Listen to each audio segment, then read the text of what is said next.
मा मुं नोंनि मा बाबानि मुं आरो गामिनि मुं?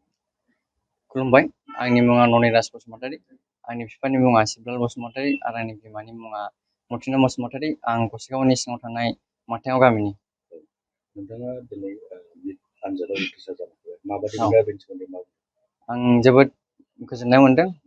आङो आंनि फार्स्टआवहाय आंनि 10खौहाय क्लास 10खौ आङो जितनाल नार्जारी इंलिश मिडियाम स्कुलनिफ्राय उथ्रिसारनो हादों आरो बेनि उनाव आङो ओइस खौहाय फाइनाल एकाडेमि बर'निफ्राय उथ्रिसारनो हादों आरो बेनि उनाव आङो थांनाय बिटिआर सरकारनि दिहुननाय स्किम सुपार 50नि माबानानै पास जानानै आङो गुवाहाटियावहाय एलएनआवहाय कचिं खालामनो मोनदों बोसोरसेनि थाखाय आरो बिनिफ्राय आङो दिनैहाय एग्जाम होनानै उथ्रिसारनो हाबाय 500 मार्क्स लानानै।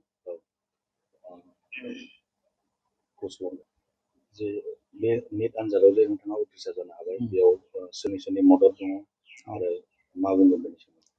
गिबियावनो आं इसोरखौ थेंक इउ बुंनो सानो जे आंनि बे जार्नियावहाय जेबो हेंथा लाबोआसै, लोमजानाय साजानाय फ्लुयेन्सिजों थांबाय आरो बिनि उनावहाय आंनि बिमा बिफानि नाजानाय सेक्रिफाइस खालामनाय आरो बिनि उनाव आंनि कचिंनि टिचार्सफोरखौ थेंक इउ होनो सानो आरो बिनि उनाव गासिबो उन्दैनिफ्राय जा सोलोंथाइ मोनबोदों जा मानसिफोरनिफ्राय आं बिसोरखौ थेंक इउ बुंनो सानजोबो आरो आङो बिटिआर सरकार प्रमद बर' सारखौहाय थेंक इउ बुंनो सानगोन बिदि सुपार 50 मोजां एक्सिलेन्ट स्किम दिहुननायनि थाखाय, जाय जों गरिबफोरनि थाखाय बिदि बोसोरावहाय 4 लाख 5 लाख गारनांगौआ साधारन खोथा नङा।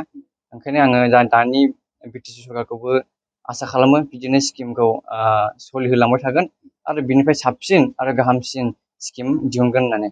बे नोंनि फार्स्ट एटेम्पमोन? औ, फार्स्ट एटेम्पआवनो औ साक्सेस जादों। औ। उनावहाय नों माबायदि जालांनो बा माबायदि खामानि मावनो? आङो दा फार्स्टआवहाय एमबिबिएसखौ मोजां अनार्सफोर लानो नाजानानै पास खालामनो सानदों आरो बिनि उनावहाय जेसेबां हायो आं गासैखौबो मदद खालामनो नाजागोन।